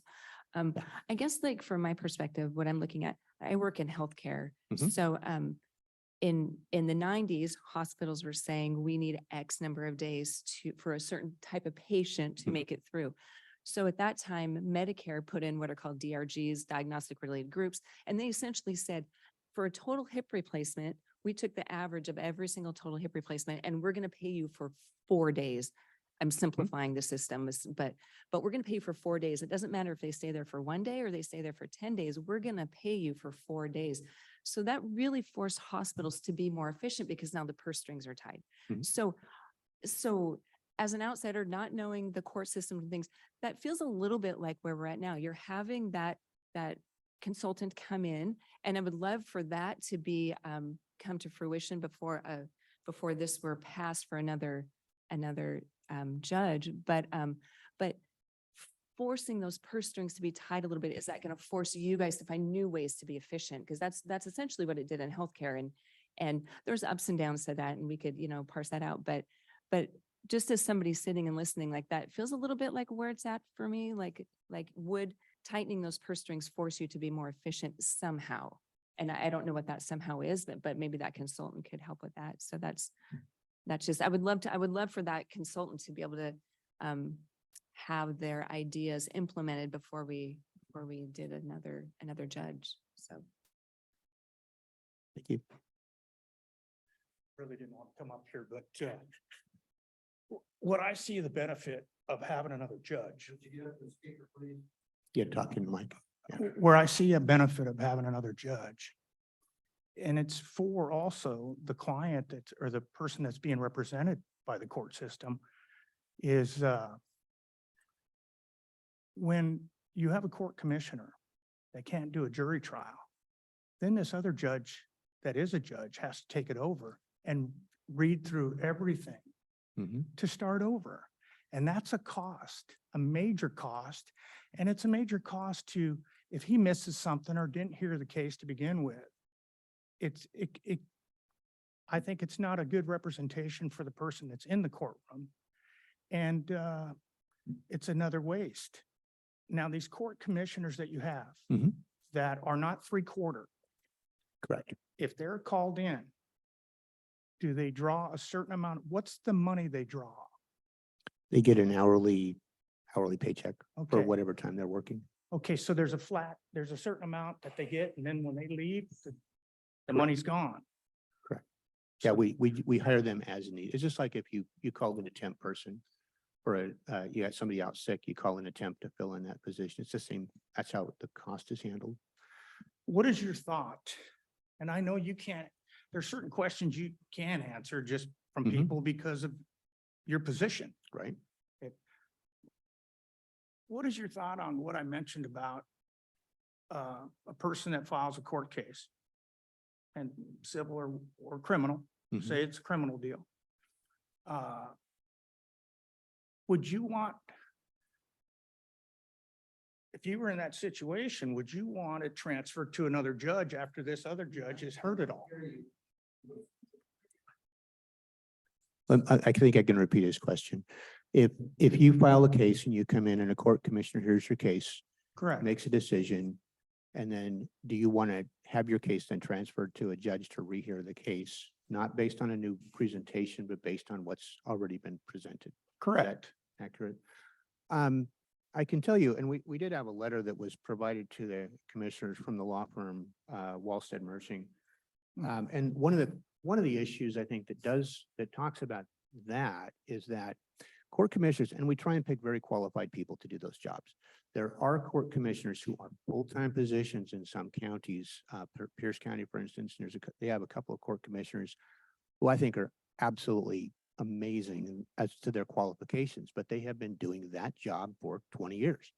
And so Right. they've learned how to do that job really well. When you have people that come in on an intermittent basis, they're not necessarily at the same level as those folks. And that doesn't mean to say they don't make good decisions, because we wouldn't have them if we didn't think they were. Most of the revisions, the appeals that we get from our court commissioners that I've done, I think I've maybe reversed a couple of them out of Right. maybe 10 or 12. It's not a huge amount. Most of the time they get it right. Most of the time, I think the judges get it right. Court of Appeals doesn't always agree with us, but Right. that's another story. But I think the idea that you're bringing your case, the most important case on the planet, to you, you're coming to court, and you know there's elected judges who you or somebody's elected to hear your case, and you're going to go in front of a court commissioner. That's not always people's preference, and we get complaints quite a bit of the time. Right. So What do you think the time loss is in regards to if a court commissioner has to go to a jury trial and then transfer to a judge? How much more time? well, the court commissioner cases would never be a jury case Correct. because they can't, and they can't. couldn't go through that and then go to a jury. So it would have to come forth to you. It would come to me or one of the other judges based on the record from the hearing that they did. Okay. So, which means if it was a 3-day trial, I get to go listen to 3 days worth of testimony off of the audio record, Mhm. review however many pages of exhibits and documents are in the file, and then see if I agree or disagree. Correct. And if you had a judge reviewing it from day one, you wouldn't have that expense. That is correct. And again, that's not the biggest piece of all this. That's a small percent. And I mean, it's important, but it's not the reason for what we're trying to do this. The reason for this is we're going to gain another quarter person for less money Correct. who can do more stuff, if that makes sense. Yeah, and free up time of other. Correct. Thank you. So, We have another comment here. it's, yeah, okay, we really must be very careful about any suggestion that we're going to impugn the court commissioner's competency. The reflection there is awful on everybody, so I think we have good court commissioners. I beg your pardon? I think we have very good court commissioners. We Thank you, I interview- appreciate that. I interview just didn't some- want any misunderstanding out there on that. The next thing is, we can sit here and parse everything down to the straw or down to a fractal. In 2016, the last time we had only 4 Superior Court judges, our budget was for Superior Court was $1.2 million. 2017 was going to be a transition year or something, so I went to 2018. That was $1.5 million the Superior Court costs. Now, I don't know what all changed in there, and I probably lumped a bunch of things in there. But I want to tell you, time and time again, I think invariably we're faced, or I've been faced here with departments or agencies saying, if you'll only do this, think of the money you will save. It's never materialized, not in my existence here. It's just good intentions, and you know what they say about good intentions. I would just totally agree. We've got a system that's broke. And someplace along the line, we have to put our foot down and say enough's enough. You know, I've looked in my business for the most part is banking. It was my career. And we went from, I remember doing a deed of trust for a loan on a house, and it was 1 page. You know, now it's 15, 18 pages because we continue to allow that legislative branch to put rules and regulations and complicating the system because someone is pushing that. And who is pushing that? I think it's attorneys. I think they're pushing that to cover this and cover that, and all they've done is complicate it. If a renter is not paying rent, they shouldn't be allowed to stay there. They're not justified because they don't like the landlord or because the landlord's doing this or doing that, unless it's something that the landlord is doing that's criminal or something that's totally out of whack there, then they have a right to have their own lawsuit. But we don't have to complicate the fact that they shouldn't be allowed to stay there, not paying rent as an example, or anything else. I don't know how we get back and how we take back control of what's going on around us. It's just gotten, the judges should be a separate branch of the government, yet they're so zeroed in on those regulations that are coming down from Olympia that says we've got to now follow this and this and this and this. Where do we ever get back to a judge being able to make a judgment between just right and wrong and standing up for that? And yes, maybe it gets appealed. And yes, maybe it has to go to the Supreme Court. But look, in our federal government, we're finally getting some of those cases coming back up to the federal court that's saying that was never right in the first place. You know, we've got to somehow take control of the fact that there is a reason why we have separations and 3 branches of government. And I don't know what the answer is here. I don't have enough information to say whether this is a good thing to add another judge or not. I totally agree with it. You say those perceived savings all of a sudden go away with something happened there. We've added more people, or, you know, we've got, I don't know. It's a hard thing that you guys have to do because I don't really have an opinion as to what would be best for that, but I just want to go on record saying somehow we've got to get back to just a simple right and wrong and have people with integrity enough to stand up for whatever consequences they may face and be able to say that is not right. That is not right, you know, and anyhow, thanks.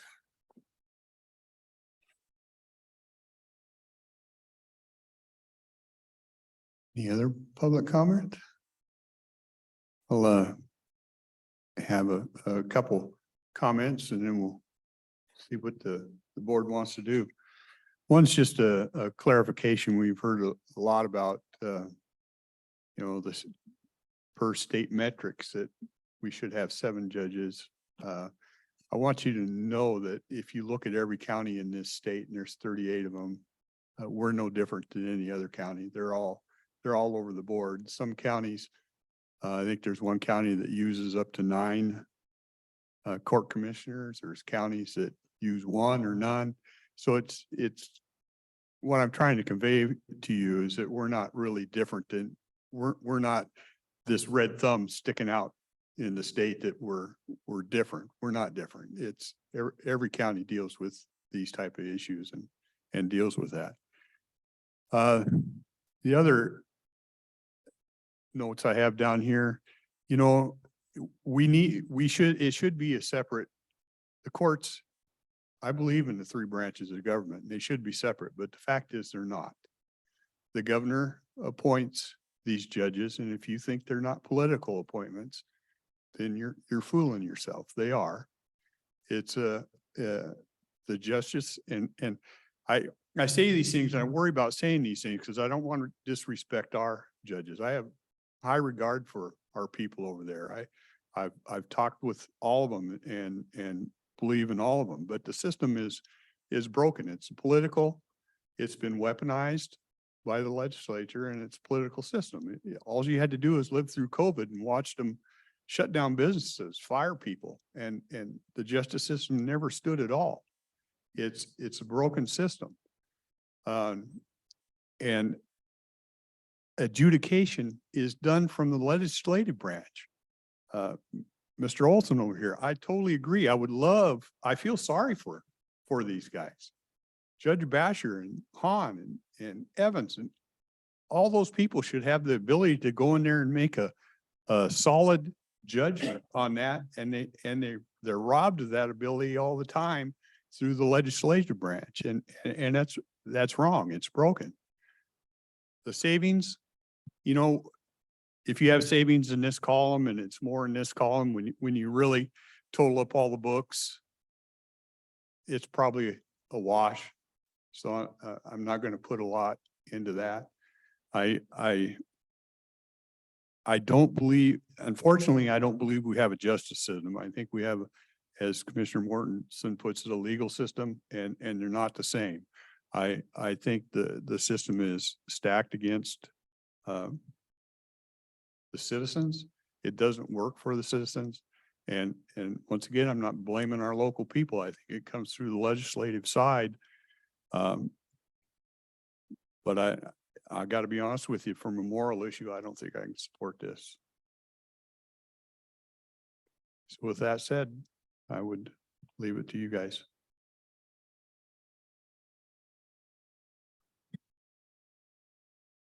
Well, this has been a great discussion on the problems of our judicial system. One of the things we do know is that the experts who are in a position to make the determination say that we have the level of activity that entitles us to more than the number of judges that we currently have. We have commissioners that cost our budget 100% of the amount. We've had the numbers where we have a 3/4 time commissioner who can't do everything the judge has, who the request is to replace with a judge that the state will support us in doing that as we reach our goal. Whether we call it a legal system or a justice system, it's no different. And we're supposed to be pursuing justice as best we can. The problems that we're having is because we're consistently underjudged. And, you know, we have to be able to afford it. But the bottom line for me, and I've said it before, and I will try to avoid flowery statements. It's the people who don't have jury trials that suffer the injustices of court cases that go on and on and on without resolution. I had somebody come up to me and said, I'm in this horrible, horrible divorce. We're trying to get it resolved, but it keeps getting pushed back. We've been waiting 2 years. Now, that's not a just system. Those kinds of family law cases need to be resolved in a much more efficient manner. I think the case has been made very well that a 6th judge ought to be in our future. The request is not for tomorrow to have a sixth judge. It's not even for tomorrow to have, or for next year to have a sixth judge. It's for 2025. And Governor Inslee is not going to be the one making that appointment. He's going out of office. So if it's an anti-Inslee thing that is part of your judgment, yeah, change your thinking on that. In the meantime, we've got families that continue to have their cases put behind. The eviction notices, that's another one of those kinds of cases. They get dealt with as they schedule it. And we've heard a lot of complaints about a system being broken. A sixth judge is part of a solution. There are certainly other rules and regulations that we need to adopt to make it ever more efficient. But I think this is just good planning for the future, something that's going to be important. It's only going to get worse if we don't make any other changes. I welcome the opportunity to have more mediation. I think this commission has gone on record of being very supportive of mediation as an additional tool to try to establish justice for more of our citizens. So I think it's timely. It's a good plan for the future. It's not going to have something that is going to add costs to our budget, but is something that will help us do a better job of establishing a more just system. So I would make the motion that we join the Supreme Court judges in requesting a sixth judge to be authorized by the legislature commencing in January of 2025. Okay. We have a motion. Any other comments, questions? Just a quick, Commissioner Weber, you said Supreme Court, you mean Superior Court? Superior Court, yeah. Thanks.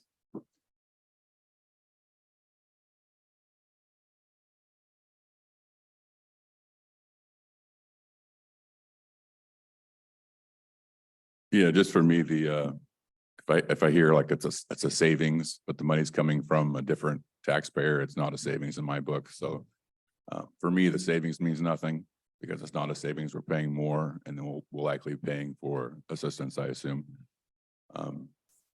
It does sound like most of our court cases do not go to jury trial. So it's a very small fraction. So if you guys don't support this and pass it, I would be supportive of whatever it takes of more commissioners or more maybe better pay for them. Something along those lines too. Because I'm assuming that the backlog is the backlog jury cases, or is it just like the mass of everything else mainly? It's across the board. Across the board. The family law cases, the civil cases stack up behind criminal cases because by constitutional mandates, all the criminal cases go ahead of everybody. There's a few cases that they don't, but for the most part, that's the rule. So when we have a very large mass of criminal cases pending, those get first hearing, which and then trickles down. And the one comment I'll make in response to the court commissioner, as I indicated earlier, the one person that we have who's our kind of we have a 3/4 timer, we have another one who does a couple of regular dockets. That commissioner is no longer going to be doing that after October 1. We don't have any other court commissioners currently that are going to be able to step into that role. So what that really means, unless I can find somebody from Clark County to come up and do it, we will be adjusting our dockets and decreasing court time. So Yeah. there's a direct impact by not doing this. And it sounds like you are struggling to get anybody to want to, because isn't it like a bunch of classes and training to be a court commissioner? They do go through a judicial college if they're a regular court commissioner, and all of our court commissioners have done that. And you do struggle to find new ones. It's just finding people. We can't hire judicial assistants. We're two people down in our administrative staffing. I didn't have a problem until yesterday on court commissioners because we had them all sort of there. The OPD can't hire lawyers. The prosecutor's office can't hire lawyers. I mean, that's a problem everywhere, not just with the courts. But the court commissioner piece is, it's not just, I'm not going to bring somebody in who just passed the bar associate bar. I want somebody with experience. Yeah. Who is capable of doing those jobs. It takes about 5 years to be reasonably competent at this job, which is part of the reason why judges tend to stay in a while, because the first 5 years you're trying to figure it out. And I've worked harder as a judge than I ever worked as a lawyer. I can tell you that. Mm. I research more, spend more time, because I've got a different role in the system. So if I could hire court commissioners, I mean, it costs the county more money, but I don't have them. And then we also don't have the authorization to go beyond the 1¾ time person. We can fill in, but I don't have that authority at this point. Does our county not pay court commissioners well, or do other counties pay more? Or is it all counties kind of suffer under the lack of staffing? It's pretty comparable. It's about 80% of a judge's salary is what the base rate is. I think there are some that pay maybe as high as 90. There's some pay a little less, but we're right in the mix as far as the pay rate. So other counties are probably the same exact boat, just suffering for commissioners and judicial Yeah. assistants and. Lewis County is looking, they're not able to find somebody. And again, part of the problem is when you hire a part-time court commissioner, they're also a part-time lawyer. They have a private practice. And when they're doing that, part of the reason why this commissioner decided to step back is he's too busy in his private practice to dedicate the time there. The other piece that comes out of using court commissioners that are not 3/4 or full time is that if I have a lawyer who does evictions as their primary case, I can't have them hear eviction dockets because there's some ethical rules that we have to follow in that sense. Right. So that creates some challenges. We have more conflicts because they have ongoing cases. Whereas the one court commissioner that we're 3/4 time is from Clark County, actually doesn't practice here, hasn't practiced here for a number of years, so doesn't have those same conflicts. So that she's been able to not have as many issues. When she has a conflict, we have to have someone else hear the case, whether it's a judge or another court commissioner. And so the current commissioners we have, are they all Cowlitz County residents? Or- There's 3 that are, 1 that is Clark County. Clark County. Our main one is Clark County. And then if the additional judge got added, I learned from you that Superior Court judges he could be from any county, he or she could be from any county in the state to be appointed. Arguably, that's true. Yeah. I think as a practical matter, if you tried to run to keep the seat in Cowlitz County and you didn't live in Cowlitz County, I think that'd be a tough political race. I agree. I was just thinking of the initial appointment. The initial appointment can come from another county. Yeah. It's there, and that was established probably 15 years ago with a case out of Pierce in Thurston County, one of the judges up there. Generally speaking, every judge who has run for office here or been appointed to office here has been from Cowlitz County. I wouldn't expect that to change, although we have a very limited number of lawyers in this county. I mean, that may not seem like it to everybody out there, but we've decreased the number of lawyers. Most of the ones for my age apparently are retiring. So Weird. It's weird how that happens. And we don't have a lot of new ones coming in. So it's hard to find lawyers to hire OPD, public defenders. They're having trouble keeping or filling their staffing. The prosecutor's office has difficulty hiring. So And we're currently down to assistants, you said? we're down a receptionist and a judicial assistant. Okay. And I think we have a receptionist that we're maybe this close to hiring, but it's been about, how many months have we tried to do that? To fill staffing, it's been over 6 months. We've been Yeah. trying to fill positions. So that probably just adds to the backlog. That adds to it adds to the stress level. And I'm not sure that contributes to backlog, but it certainly adds to my staff's mental health. And that's no comments negative in any way, but I got a bunch of staffers they're running around all the time just trying to stay on top of stuff. That's not related to the judges necessarily, although some of it is. Right. Working them too hard, right? All right. Well, thank you. Thank you.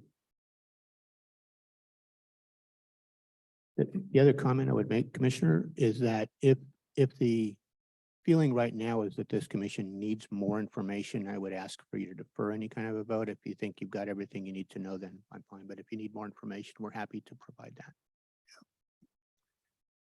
Any other comments? We do have a motion on the floor, so we'll take that. Okay. Okay, seeing none, I would call for the vote. Those in favor?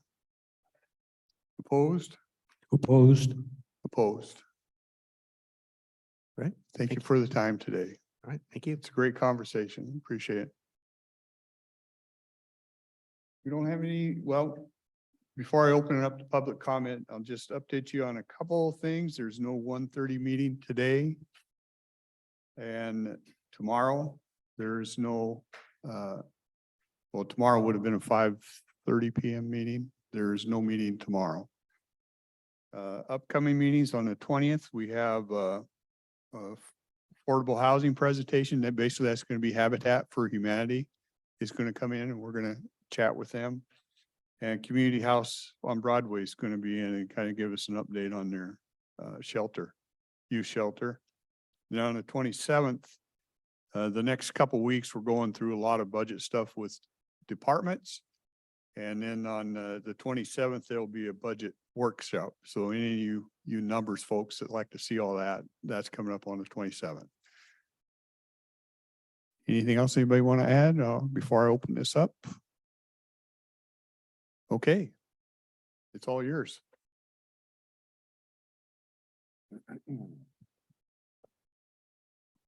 That was interesting to say the very least.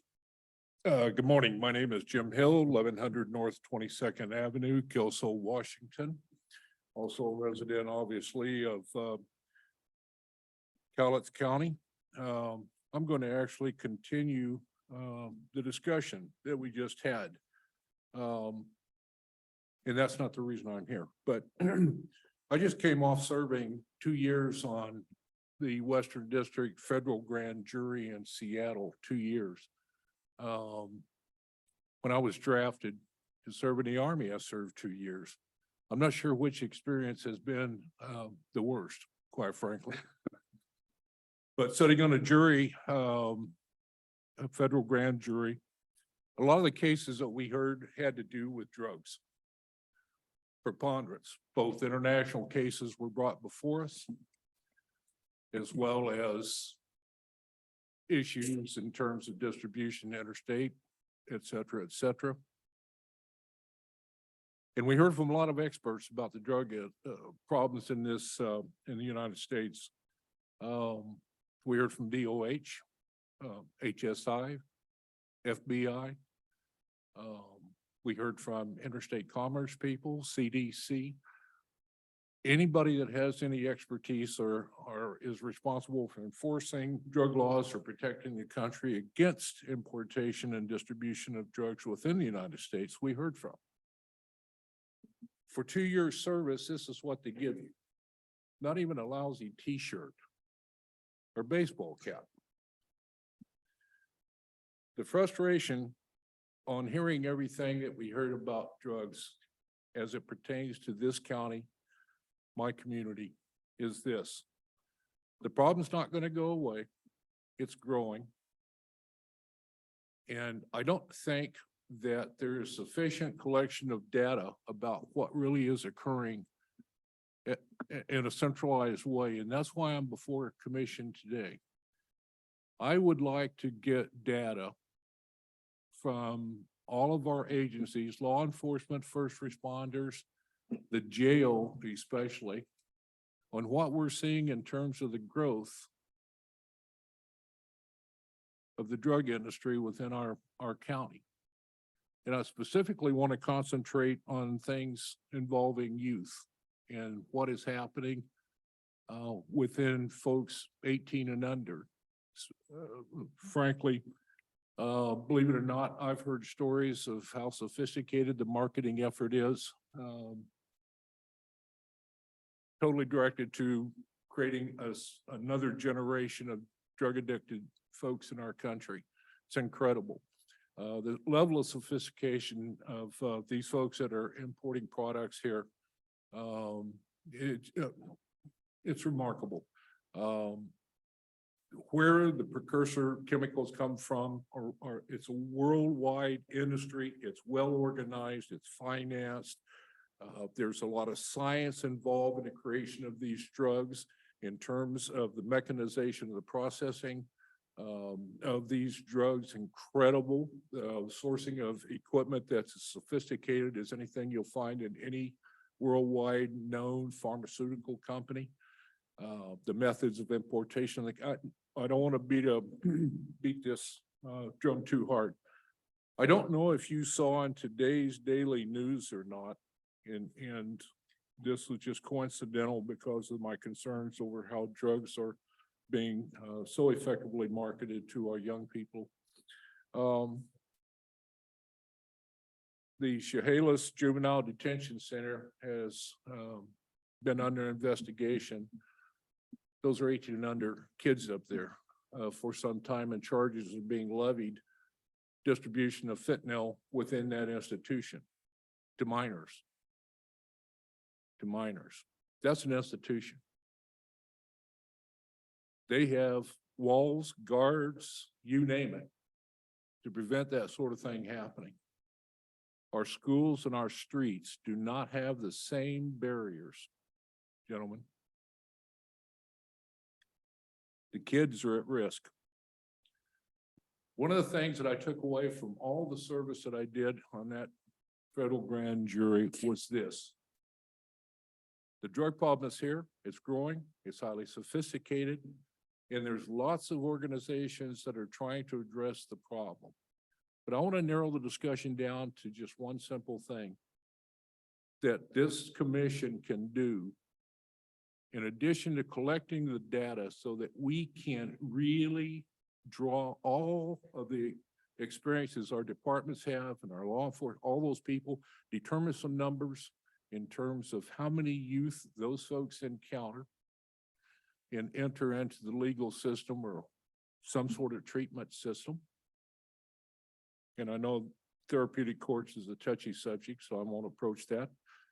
But one of the things I came away with was remarkable testimony by some folks that said, you know what, we can't do a whole lot, but one thing we can do is make a simple treatment for opioid and pseudo opioid and synthetic opioid overdose available on the street level, and that's Narcan.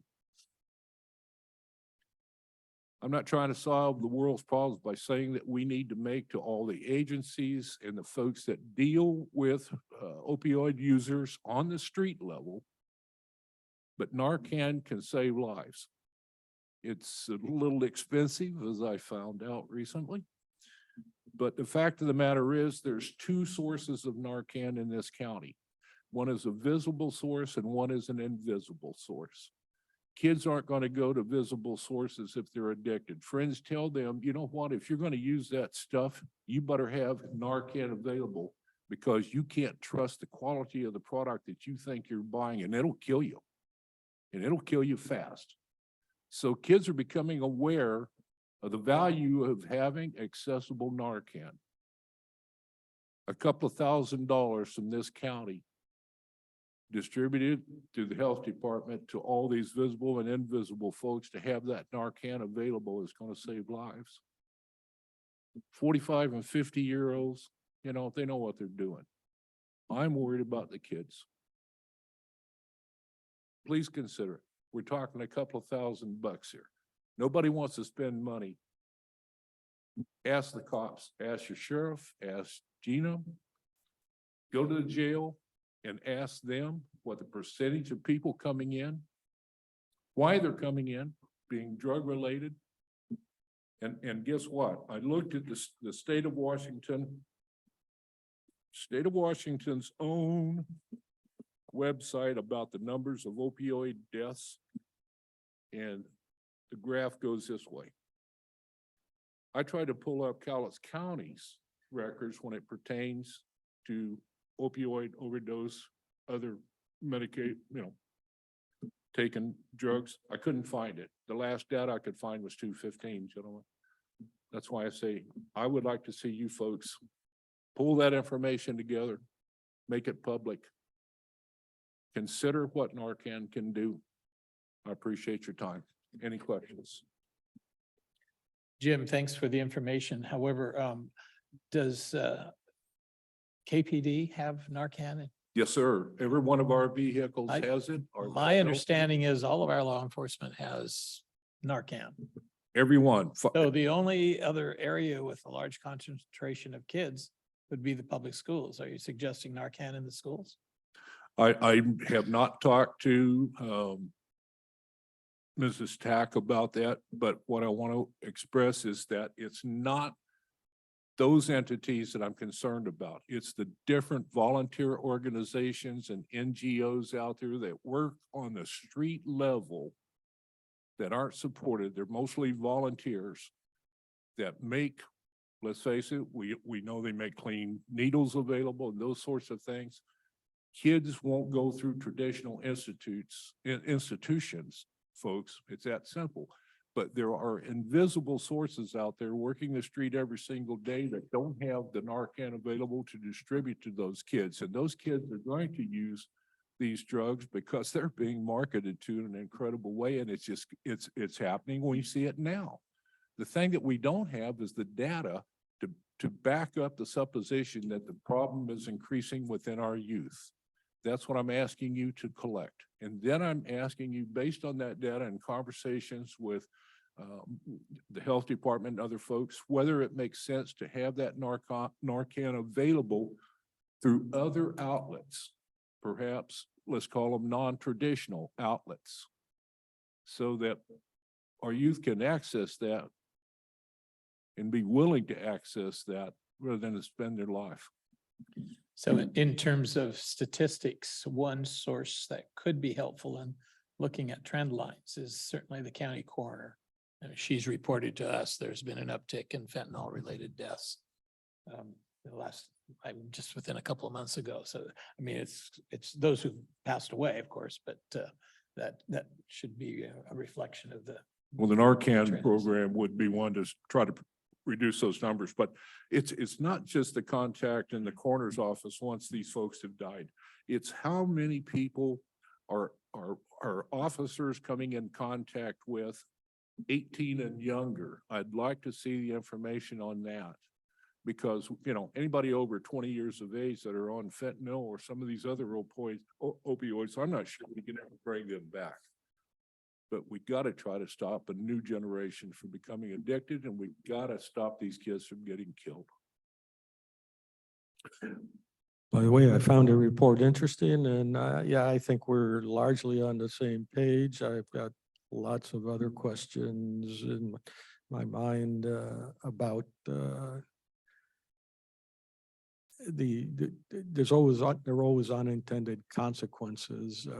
You mean you can get condoms in the school? Oh, does that mean I can do all these things that I had only dreamt about? You know, Narcan's there. I'm not too concerned about it now. Hey, if I'm starting to nod out too badly, just shoot me up or spray me. I'm not using that as any argument for any one thing. I'm just saying it just isn't completely clear what should be done, although the sentiment is clear, and I agree with that. Several years ago, I was talking, I think, to the director of our jail, and I think the numbers are north of 75% of stuff that appears before the judges or end up in jail is tied in some form or another to drugs. And I talked to a DEA agent long ago, and she said the problem will never go away because everybody along the way makes money off of it. Everyone, including the pharmaceutical companies, yeah. To say the very least. Narcan is not a total solution by any means, but the fact of the matter is, if you go and talk to the organization on, for instance, Kelso High School's campus, that works with the kids on campus, trying to deter them from entering the drug world, or if they're in the drug world, to help them find help. It's called Highlander Hope. And if you want to hear an interesting presentation, and I realize that we've got Epic and Longview and we've got another organization in Castle. But if you want to hear an interesting presentation of all the kids are trying to do themselves, bring in Highlander Hope and those folks that are working in the deterrence programs, not only in Cowlitz County, but also in Clark County. It's quite a well-organized organization and group. If you Those let, kids themselves that are in the effort to try to prevent people from getting into the drugs, or if they're running to get them out, you know what? Some of them are 18 and maybe they could hand out Narcan at the school level. if you let me inject a little bit of strange optimism here, drugs in the street are plenty easily available, in the schools even, right? So the real interesting question is, why aren't we all addicts? And the answer is very few of us become addicts because there is still a sense of responsibility out there. We have to figure out how to enhance that sense of responsibility. Mothers Against Drunk Driving is a great success story there. But in the meantime, you don't want to let the 15-year-old die because he got a hold of something that was fentanyl too much. When I was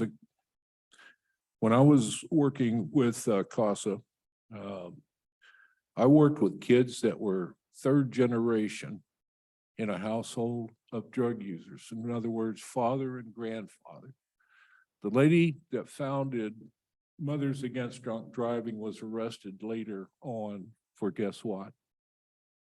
DUI. Of course. I mean, it's the concept, and we typically make a mistake when we turn people into heroes when it's really the thought behind them that. Pharmaceuticals and the use of it are as old as mankind itself, and so that's not going to change. All I'm saying is maybe we can save one life. Yeah. Gentlemen, thank you. Thank you, Jim.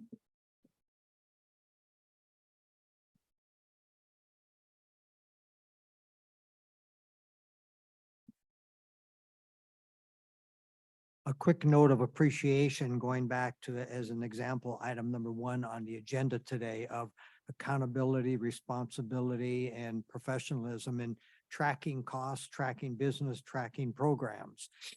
That is within your purview and with our support in doing that. So a good thank you on that. Unfortunately, the hypocrisy across our country is terrible.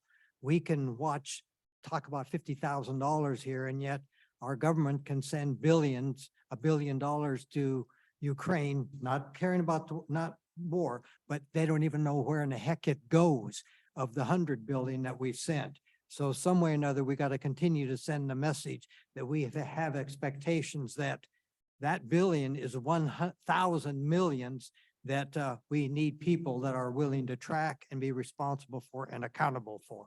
Thank you.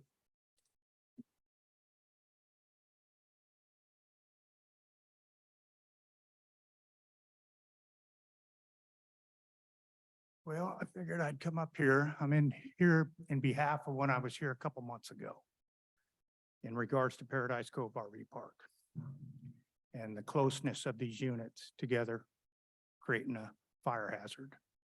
I was wondering if you guys had any resolve to any of this, and maybe I'll direct my question to Rick Dahl.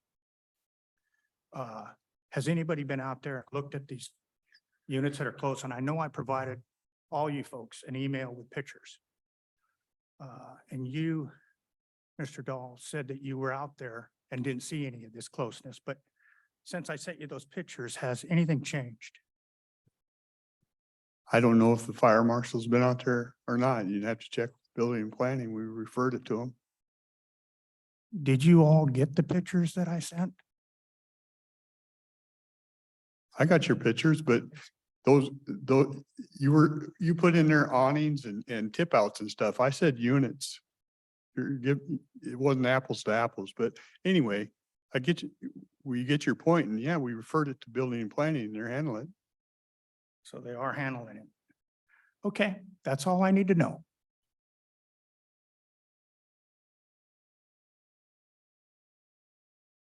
Any other public?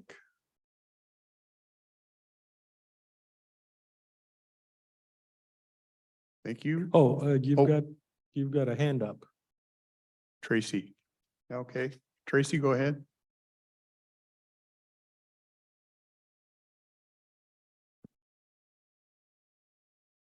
She on there? There we go. Hey, I'm here now. I couldn't get switched over. I was a Okay. observer. The fire marshal was out there yesterday with Cowlitz too.